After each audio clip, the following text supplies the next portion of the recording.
reaction mechanisms and named reaction you may encounter in A-level chemistry exam. This is for AQA A-level chemistry. The first reaction is radical chain reaction, and you can see that in the free radical chlorination of alkanes to give you chloroalkanes. In this reaction, it starts with the initiation step where the UV light provides the energy to break the chlorine molecule into two chlorine radicals. And then the chlorine radical starts to react with the methane molecule or with the alkane to give the methyl free radical, and also the methyl free radical can react with another molecule of chlorine to give the chlorine free radical.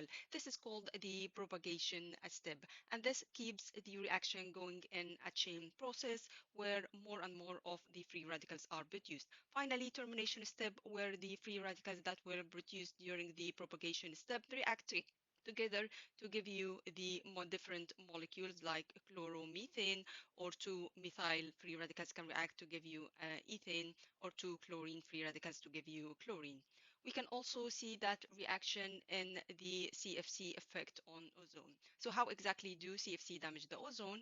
It starts with UV light breaking the CCl bond in CFC, creating a chlorine radical. This radical is super reactive. It reacts with ozone to breaking it down into oxygen and forming ClO free radical. The cycle will continue when ClO free radical react with more of the ozone, ultimately releasing the chlorine back into the atmosphere. The overall reaction is two molecules of ozone breaking down to three molecules of oxygen. And then the chlorine here is just a catalyst which keeps continuously destroying the ozone layer. The second reaction is the nucleophilic substitution reaction, and the first reaction of that is the reaction of alkyl halides with sodium hydroxide to make alcohols. You can do this reaction by heating with aqueous sodium hydroxide. So imagine you have an alkyl halide like methyl chloride, for example, and then the OH, which is provided from the sodium hydroxide in this case, will act as a nucleophile. The OH of sodium hydroxide will attack the carbon, which is partially positive, and at the same time, the carbon-chlorine bond will break. The OH will attach itself to give you the alcohol, and then the chloride will be released, and it can give you sodium chloride as a side product.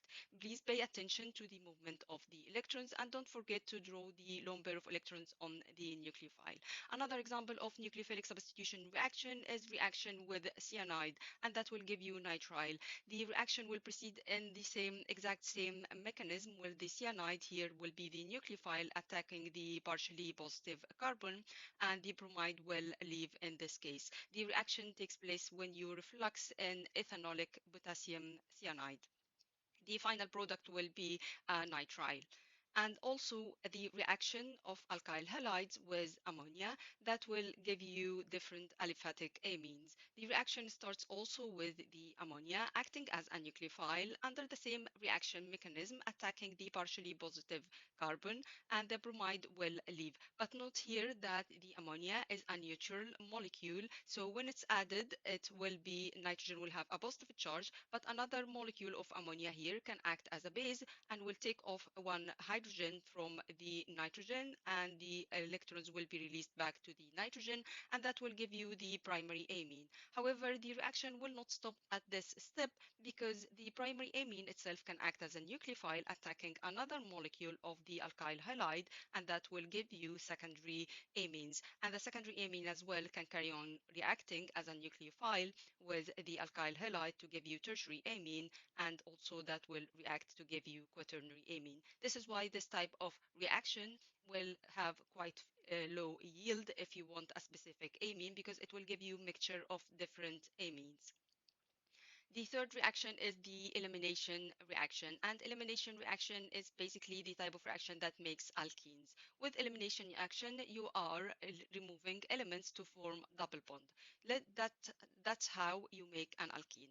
When you heat a halogen alkene with ethanolic potassium hydroxide or sodium hydroxide, that will lead to the formation of alkene. The OH in this case, when it's ethanolic, will not act as a nucleophile, but it will act as a base.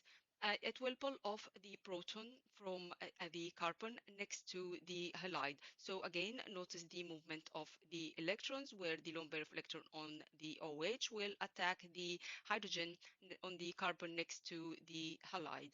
And then the bromide or the halide will also leave, and the electrons from the hydrogen will go to make the double bond.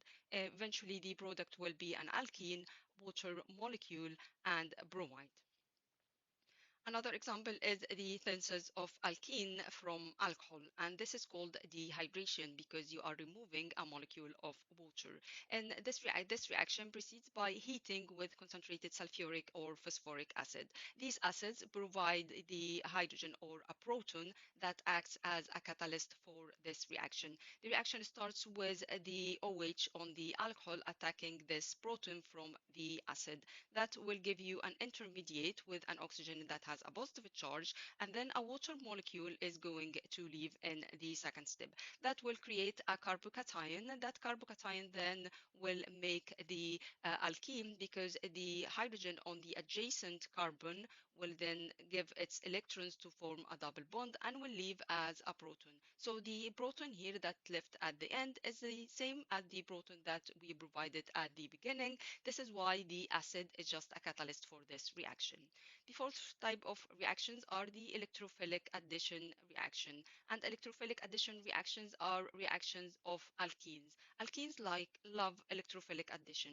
Take, for example, addition of hydrogen halides to alkenes.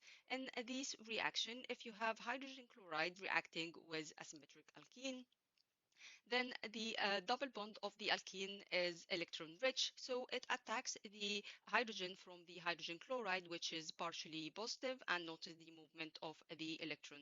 The chlorine will then, or the chloride will leave as a chloride with a negative charge. That will generate a carbocation where a positive charge will be generated on the other carbon where the hydrogen was not added. And then the chloride or the halide, if you use hydrogen chloride or hydrogen bromide, will then add itself to the other carbon or the carbon with the positive charge, and you end up with a halogen alkane as your product.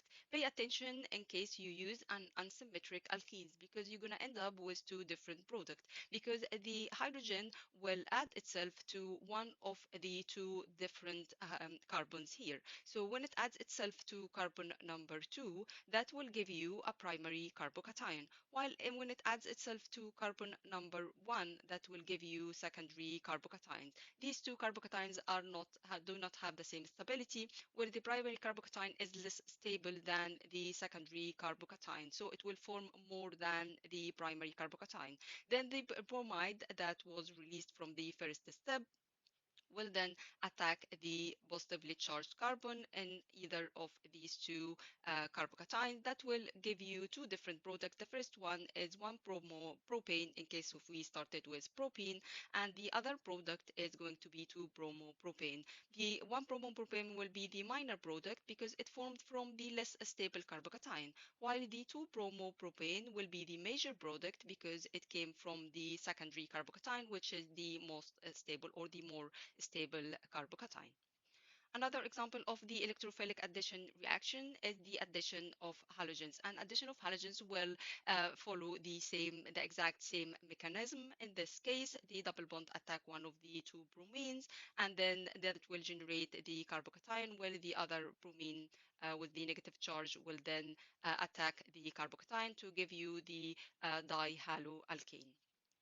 In case of water or addition of water, this is called hydration, and this is used for sensors of alcohol. In this reaction, we use sulfuric acid. If you use cold sulfuric acid, then the reaction will start with the double bond on the alkene, attacking one of the hydrogen of the OH groups of the sulfuric acid. And then the electrons between the hydrogen and oxygen will move into the oxygen. That the hydrogen will will be added to the double bond, and that will generate a carbocation, as we can see here. Then the oxygen on the hydrogen sulfate ion will attack the carbon with the positive charge. That will give you an intermediate that is called the ethyl hydrogen sulfate. The ethyl hydrogen sulfate, if you warm it with water, it will hydrolyze to give you ethanol and sulfuric acid. This is the overall reaction mechanism, or the overall reaction for this one. Note that if you use unsymmetric alkene, you will end up with two products, as well as we've seen with hydrogen chloride when it was added to the alkenes. Nucleophilic addition to reaction to carbonyl group. Nucleophilic addition reaction with carbonyl compounds like aldehydes and ketones, where we have cyanide as an example. The cyanide will attack the carbonyl carbon on the carbon double bond O here, because this is a partially positive carbon, a partially positive atom, and the oxygen will be partially negative. The cyanide has a negative charge, will attack the carbon, while the double bond will break and go into the oxygen. That will give you an intermediate now with an oxygen has a negative charge. Usually this reaction is carried by using acidified potassium cyanide. So the proton from the acid will then be added to the oxygen with the negative charge. Notice the movement of electrons from the oxygen with the negative charge with the lone pair of electron towards the proton from the acid. That will give you the final product, which is called the hydroxynitrile. Addition elimination reaction. These are the type of reaction you find with acid derivatives like acid chloride or acid anhydrides with nucleophiles. The nucleophiles that you can use here are either alcohols, amine, or water. So the reaction mechanism starts by the nucleophile attacking the carbonyl carbon of the acid chloride, and then the double bond between the carbon and oxygen breaks. Notice again the movement of the electron. This is the first step, which is the addition step. That will give you an intermediate. In this one, the oxygen will have a negative charge, and the other oxygen that comes from the alcohol that reacted, or the nucleophile, will have a positive charge. The second step will be the elimination step, where the electrons or lone pair of electrons and the negative charge on the oxygen will go to regenerate the double bond between the oxygen and carbon, and the chlorine or the chloride will leave as a leaving group in this case, and that will give you the ester. However, the ester here, the oxygen of the alcohol still has the positive charge, so we have the chloride that left from the previous step will then pull off the hydrogen from the oxygen of the alcohol that was added, and that will regenerate the oxygen with no charge, or will give you the ester with oxygen with no charge or neutral. So the final product will be an ester and hydrogen chloride. Another example you can see with the anhydride, in case you see that in your exam. So if you add an amine, if you add ammonia to an anhydride, then the reaction will follow the exact same mechanism. But here the leaving group is going to be the other carboxylate or the other part of the carboxylic acid. And then eventually you're going to end up with an amide and ammonium carboxylate, or if you use, in this case, ethanoic acid, it's going to be ammonium ethanoate. Esterification is how acids and alcohols form ester. So in esterification, this is acids and alcohol combined together to make esters.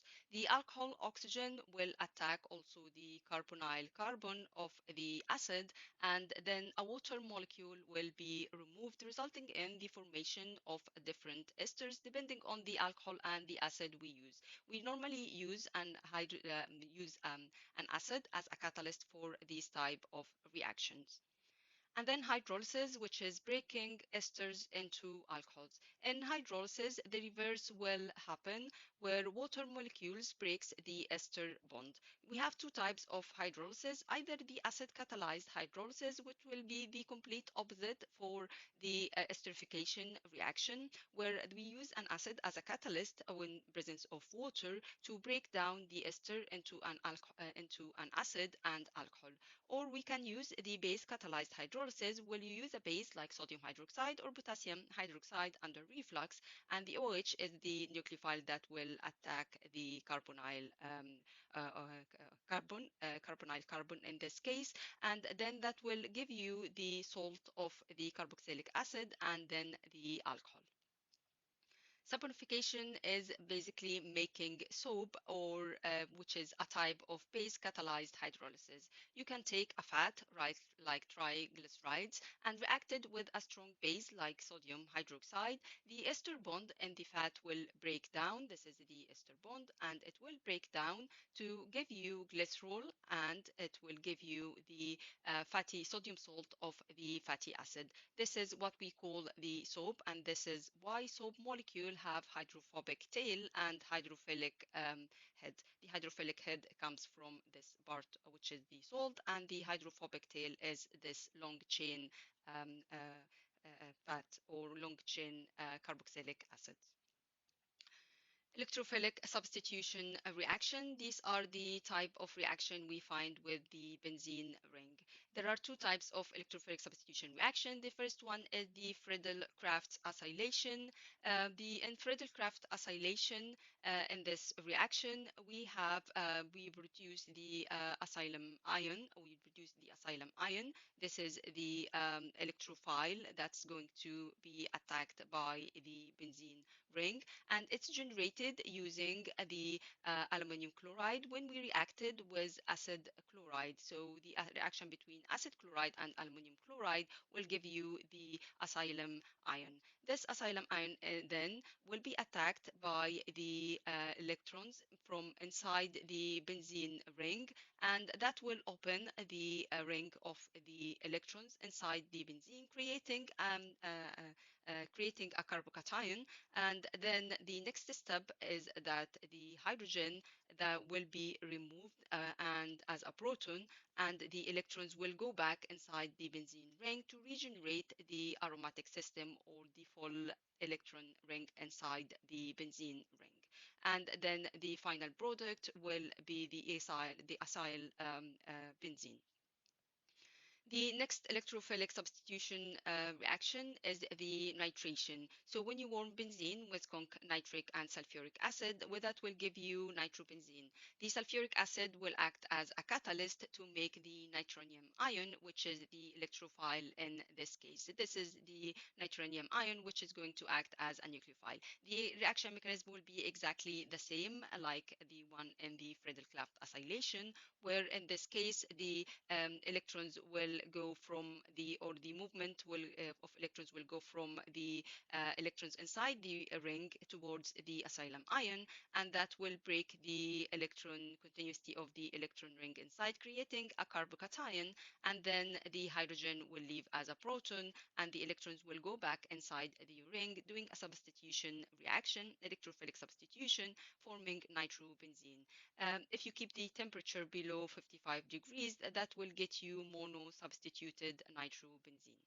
The last set of reactions are the reduction, and we have three different reduction reactions. Basically, reduction here will be addition of hydrogen. The first one is the reduction of cyanide to make amines. We have two types of reaction. The first one, when you use lithium aluminum hydride and then dilute acid to reduce the cyanide and make primary amine. There is also when you use a nickel catalyst in presence of hydrogen gas at high temperature and pressure, that will also give you primary amine. These reactions are preferred over the nucleophilic substitution reaction of alkyl halides with ammonia, because you only get one product, not a mixture of products like primary, secondary, and tertiary amines. And then we have the reduction of the aromatic nitro compounds to form aromatic amine. In this case, we use tin and conc hydrochloric acid and reflux, and then we use sodium hydroxide. That will give you the aromatic amine, which is phenylamine. This method is widely used in producing aniline, which is a key intermediate in making dyes and pharmaceuticals.